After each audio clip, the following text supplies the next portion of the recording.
ourselves, we turn it over to Madam Chair. Good morning, everyone. Rosemary DeBellis, designee for Police Commissioner Groton. Barry Dennis, SIS, consultant to the fund. Dan Torelli, PBA, with the proxy for Al Urserno. Joseph Alejandro, designee for Patrick Lynch, John Puglisi, and Mubarak Abdul-Jabbar. Chris McGrath, PBA by invitation. Bob Ganley, designee for Ed Mullins from the SBA. Lou Turco, LBA. Roy Richter, CEA. Kenny Sparks, DEA, designee for Mike Palladino. John Mercerberg, Controller's Office by invitation. Martin Gantz, Controller's Office by invitation. Scott Evans, Controller's Office by invitation. John Dawson, designee for Control Stream. John Adler, designee for Mayor Bill de Blasio. Tony Rodriguez, designee for Finance Commissioner Giacchino. Bob Sanskisted, Pension Fund by invitation. Brian Cook, New York City Comptroller's Office by invitation. Chris Ha, Controller's Office by invitation. Alex Donier, Comptroller's Office by invitation. Luigi Ferrara, Comptroller's Office by invitation. Enosh Kajela, Controller's Office by invitation. Maya Lady June, Controller's Office by invitation. Nicole Jambrisi, Police Pension Fund, present by invitation. All right, thank you. I'd like to just, before we begin, take a moment of personal privilege. Yesterday, we marked the passing of one of our members of this fund, Police Officer Brian Moore, a young officer, 25 years old, cut down in the line of duty. I'd just like to take a moment of silence to remember him.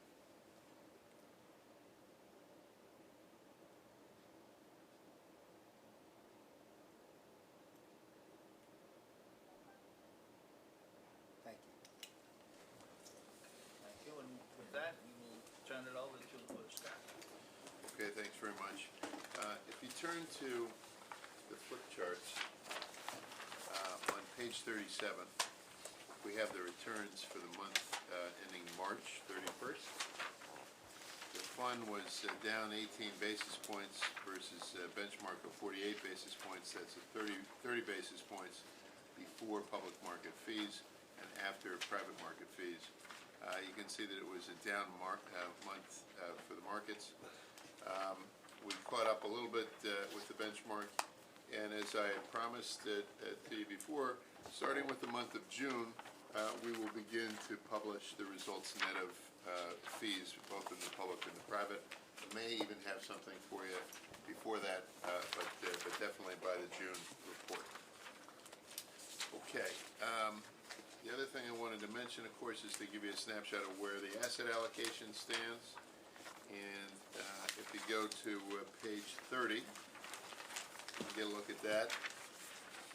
Nothing unusual, same stance that we've had for the last couple months. More or less flat with the benchmarks in the equity side, and we continue to rebalance to stay there. On the fixed income side, when you take the blue and the gray together, the long-term and short-term bonds, the duration is about at the interest rate sensitivity of the overall bond market as measured by the Barclays aggregate, although we're underweight long-term bonds in blue and overweight short-term bonds in gray. With that, let me turn it over to Martin Gantz to give you details on the March month, and then I'll be back with the rest of the agenda. Okay, I'm going to be brief. If you turn to page 29, Scott alluded to the return for the month, which was roughly flat, negative 18 basis points. That's the bar chart all the way on the left. If you turn one page back to page 27 and 28, you'll see the returns for the month. Top numbers, set of numbers on page 27 are the U.S. equity markets, then non-U.S. equity markets, then we get to fixed income. You'll see for Russell 3000 was down 1%, EFA was down, emerging markets were down. Fixed income was up, so the net was down 18 basis points. Fiscal year-to-date returns are now 373. Because while we don't have official April numbers yet, I ran the numbers this morning, and I can tell you that, so looking at the numbers, for instance, the Russell 3000 was down 1.02% for the month of March. For the month of April, it was up 45 basis points. EFA was up a very strong 4.1%, emerging markets up over 7%. So taken the reality of the positive markets for April, the next time when we see you next month, we would expect that the April month will be a positive number, and your fiscal year-to-date return, which is in the upper threes, should now be in the fours. The precise numbers will obviously show you next month. So we're getting there as we get closer to the fiscal year end. That was it for my piece. Thanks, Martin. Why don't we move on to the second part of the agenda, which is the ETI trustee education. I believe Brian Cook has a short presentation to us. And this is an opportunity to understand what Brian does with affordable housing efforts. And we're updating all of the boards about this so that everybody's clear on what we're doing in this patch of the pension fund. And Chris Pock, the director of the ETI program, is passing out our presentation right now. The way I thought this would probably work best is I'll describe the program in a little detail, go into what we're seeing just sort of generally in the market, what we can expect for the next few years, and then talk about our specific program, some of the things that we've been seeing. With that, because the comptroller's app is the last people to get the stuff, I'll start. Just generals on the program. It's important to note that the ETI program is not an asset class itself. It's an investment strategy. We're not limited to any specific asset class. And the strategy, the reason the pension funds do this is because it's supposed to diversify the portfolio and reduce volatility. Our mark-to-market return must be risk-adjusted to be equivalent to any other investment in that asset class, and we have to produce collateral benefits. Taken all together, what that generally means is our job is to find ways to reduce risks and invest in New York. Our benefits must be for low, middle, and moderate income earners. If we go to the next slide, just generally, we've been investing in affordable housing, one, not only because it's a very defined market, but we also know that it's a big need. We know that we've lost, that rents have risen in New York 75% compared to 44% of the rest of the country. We know we've lost 400,000 units in 10 years for people making less than $40,000. Part of this is due to the wage stagnation problem, where rents are rising and wages aren't. There are other factors that come into this where, there are a lot of theories on why we have a market that isn't running efficiently on the housing level, but we know the major leading causes for this seem to be rising land and construction costs. And if we flip to the next slide, just as a couple definitions, affordable housing is this housing that's income restricted. It's typically our safest investments because it comes with some amount of government backing, some amount of insurance, and I'll describe that later. Workforce housing can be government restricted or not, such as investing in rent-stabilized housing. We do have some programs that do that. And currently we have a limit of 200% of AMI, and the area median income just gave you the 100% there, and you can multiply or divide based on families as you see fit. And if we go the next slide, rents versus income. I don't want to spend too long on this because this is a type of thing that me and Chris have to spend lots of time trying to figure out to understand the market. Just want to highlight sort of the top part of both these charts. The first, we have income for households from 2000 to 2012, and in the second chart, we have actual apartment availability at different rents. And if you look at it on net, we have a lot more people making a lot less money, and we're losing the apartments that they used to be affordable to. And as we move down, what we're not seeing is incomes rising in the same way that rents are. And by the numbers, this is what's producing the fundamental problem. All right, so if we jump quickly to the next slide, here's what we know about the housing plan that's currently being advanced.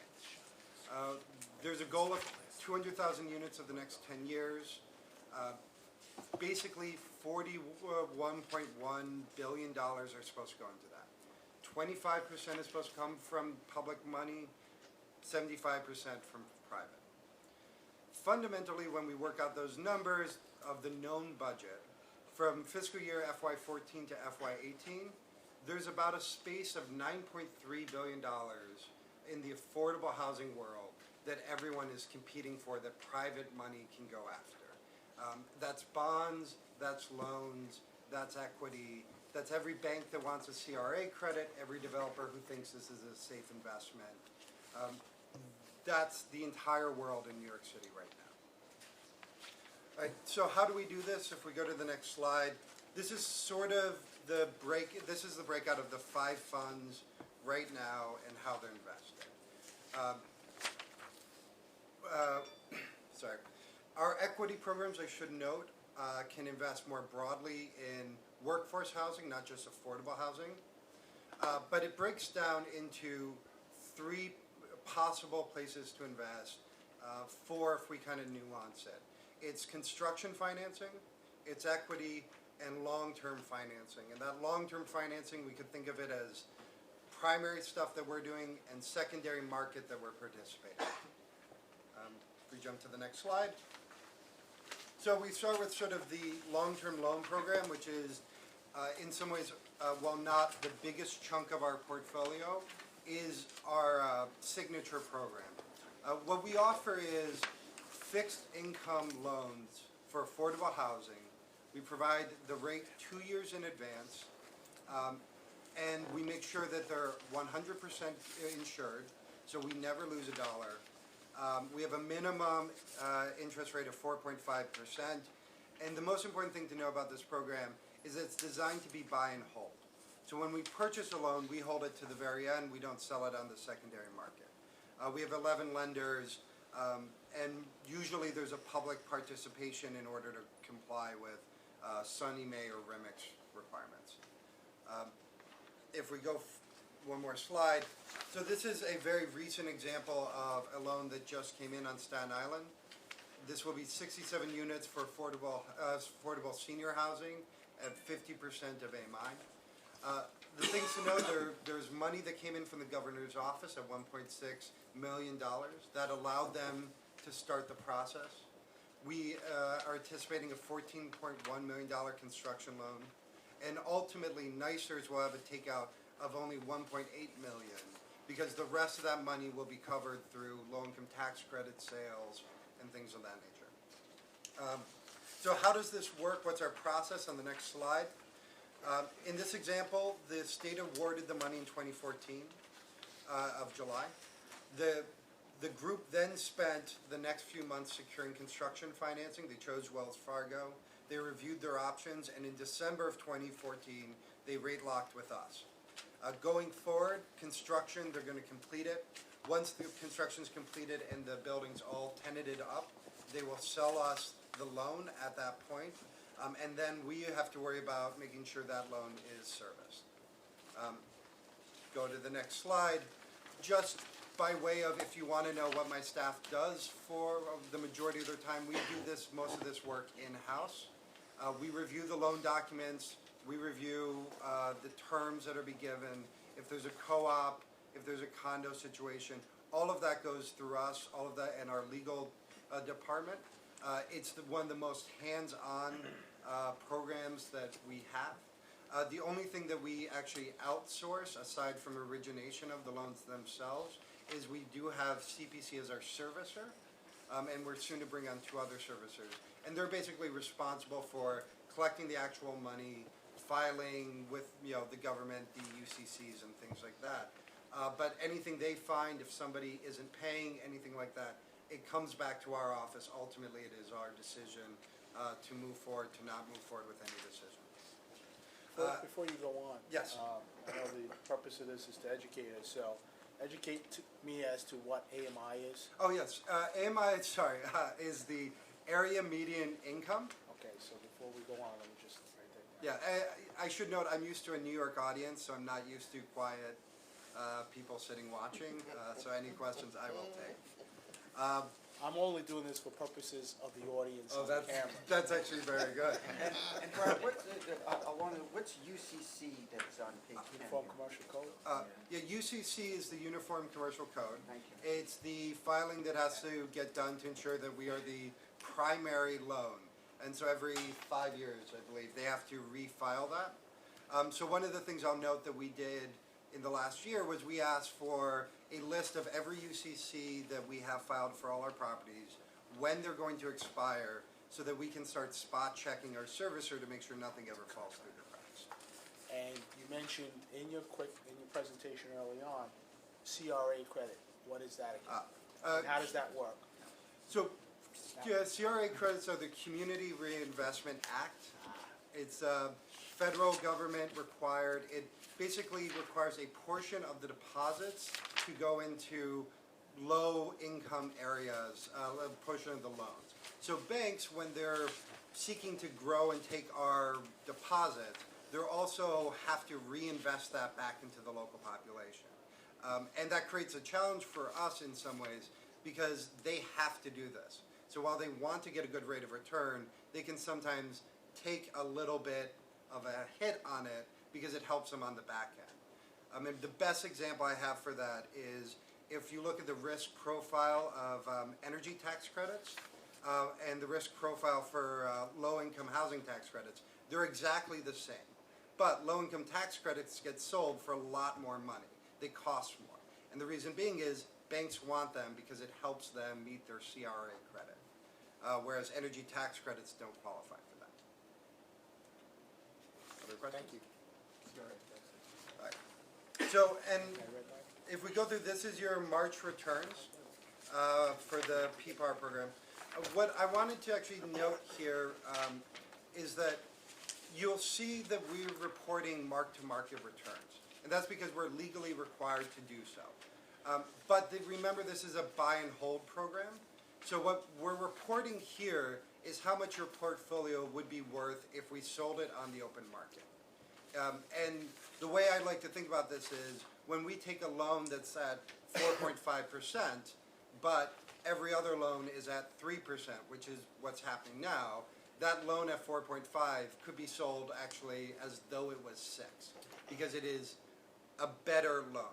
But because we're buy and hold, what we're ultimately going to realize is just the coupon rate, unless we decide to start selling in the open market, and that would change the program. Questions? And it took me a lot longer to understand that part. It's actually annoying. So then you book gains, and which are going to then go the other way, and so you recognize the returns early. Exactly. Okay, so let me just ask a question about this slide. So basically what you're showing us is that over every period from 1 year through 15 years, the rate of return is in excess of 8%. Yes, right now. Yeah. Right now, you're Yeah. saying, but that's like a very, very persistent set of returns that you're showing us here, right Yeah. now. You know, during a period, I mean, if you think about the previous 15 years in the markets, it's been an extremely volatile period. And despite that volatility, you're saying that over all of these periods of time, we have a very, very persistent return in excess of 8%. Right. So I will note, this is through the evaluation of the current bank, custodial bank. The last custodial bank showed us consistent returns between 6 and 7%. And in part, what we're seeing is we have loans that are 30 years old, or up to 30 years. So even at a 15-year period, we're still talking about a current loan on our current books that is being marked to market in some ways. These are paper returns as opposed to cash returns. Right. And what I'm saying is our cash returns are going to be what the loan is sold for. And that's very dependent on interest rate. So we do have loans on our books that were 9, 10, 12%, and they still, well, not 12, 9, 10. I think we got 11. And we still have those on our books, but the new ones we're booking now are 4.5. So as long as interest rates stay low, we're not going to cross that line until we start seeing an interest rate rise. Basically, if we think about this program as a buy hold across the entire interest rate market. What we're doing is we're evening it out, assuming people book with us at a constant rate during both down and tops, the trough and the peak. So we're gonna, in the end, probably be around average of whatever that trough and peak is for our returns. Okay. I mean, let's leave it at that. Okay. I don't want to belabor it, but anyway, so that's fine, thank you. All right, unlike that And program, just to add, these returns also include other fees that we may collect as a result of the program. If someone books a loan and cancels, we actually don't take a position on our books, but we end up getting a 1% fee if there's a cancellation. If there are late deliveries, because we provide for a 2-year window to deliver these loans, if it's delivered a year late, we collect 1%. If it's delivered 2 years late, we collect a 2% penalty. So some of those really add up. And what's the average maturity of the loan portfolio? Can you? We have, so the average, so when we book it, most of these are 30-year loans. Right. But the duration is viewed to be a little less than 10. Because of cash out, or buyout, whatever you call it. Early termination. Yes. Okay. Okay, thanks. unlike that program, we also participate debt on the secondary market. I'll try and go quicker, just so that I don't eat up too much of people's time. We have AFLO-CIO HIT and RBC Access. Both of these trade on the secondary market. AFLO focuses on union construction, mostly large jobs. RBC Access focuses mainly on single-family homes, and both trade on the open market. So the next two slides are just two examples that I thought would be good. The first being a reinvestment into a Mitchell-Lama, Harry Smith Co-op in Brooklyn, which was recently done by AFLO-CIO HIT. And then the second will actually be new construction in Hunters Point South, Building A. And because this is new construction, I should note, of this 619 affordable housing units, 5% preference will be given to municipal employees. As this gets built, this is one of the things you want to highlight for members. And then the next two slides where we show the returns, these are actually being traded on the open market, so we don't have the buy-hold problem. And you can see both are beating their benchmark. And I did do a comparison just because I was personally curious, and I checked this fairly regularly. RBC has been beating also the Barclays Act, so both are basically producing returns just a little bit above the Barclays Act. All right, and then just last, we do have the construction loan program through CPC. This is probably the highest risk thing we have in our portfolio. That's why it's also our smallest amount of investment right now. It's about $40 million. But the advantage to it is it does spin off loans to our long-term loan program, as well as to the other secondary markets, which we then potentially can pick up for a more longer and lower risk investment. And then we have 3 equity programs, which you may have heard about, MS related and Hudson, and they're looking to purchase buildings on the open market with the goal of maintaining whatever affordability they have now. So if they're rent stabilized, we keep them rent stabilized, we repair them, we fix them up, but we keep them rent stabilized. If they're Section 8, we don't kick out the Section 8 people, we keep them in. But it's not seeking to create a new affordable housing program. So this I'd qualify more as workforce housing, less affordable. Right. And I'm happy to answer questions because I know I just went through those a little quick.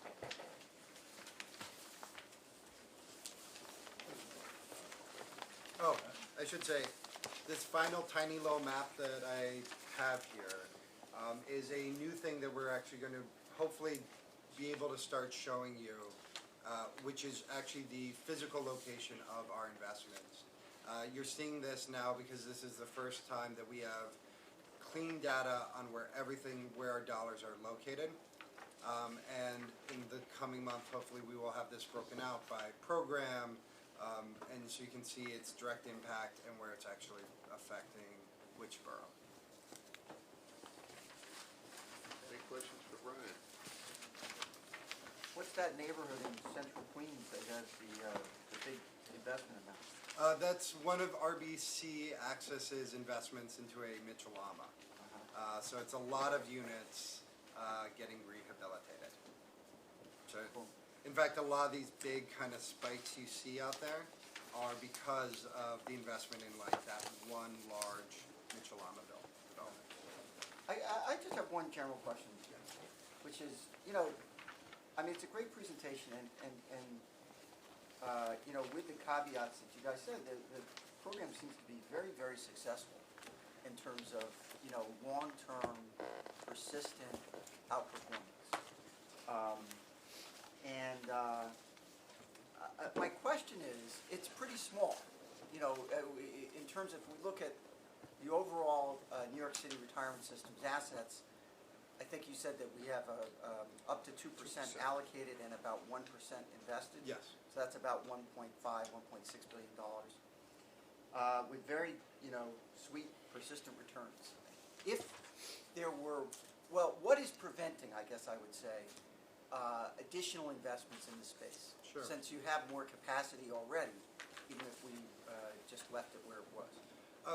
So the first thing I'd say in the long-term loan program, it's very dependent on how much HPD dollars and federal dollars are coming into the market. These are the types of developments that the city has to choose to rehabilitate, and then they can come to us. So while we're expecting to see a rise of that as the mayor's affordable housing program invests more money, we don't actually know yet what level that will be. And the secondary market is sort of an interesting problem for me, in that I do believe there is more we probably could do in that space, and we're always looking at it. The challenge is that every time a bank gets busted for, you know, doing bad loans or whatever, they always settle for affordable housing in the tune of a couple $2 billion, and then they always say, and we're going to target New York City as one of the markets, because we're very safe and we know what we're doing. The problem means is that we're competing against a lot of dollars right now, and if we put out a new program, one of the things I'm always cognizant of, I don't want to chase down the investment by overtaking, you know, the total amount. And I'm a little bit, and me and Scott Evans have talked about this a lot, I'm a little bit bearish right now based on how many banks are throwing money into the world, that we're not seeing sort of rise of interest rates as we would expect in the secondary market. And then the last question really is one of equity. And it's possibly you know, where we could make a play. It is possibly the riskiest part of the debt profile. There are ways we could do it to make it less risky. But at that point, you know, we have to decide whether or not we are either trying to partner with HPD on specific things they want us to do and taking this property when they give it to us, or we're competing like Related and Hudson does against an entire real estate market that is just dumping money into New York City. And so when they're purchasing properties, they're not negotiating against another good affordable housing developer.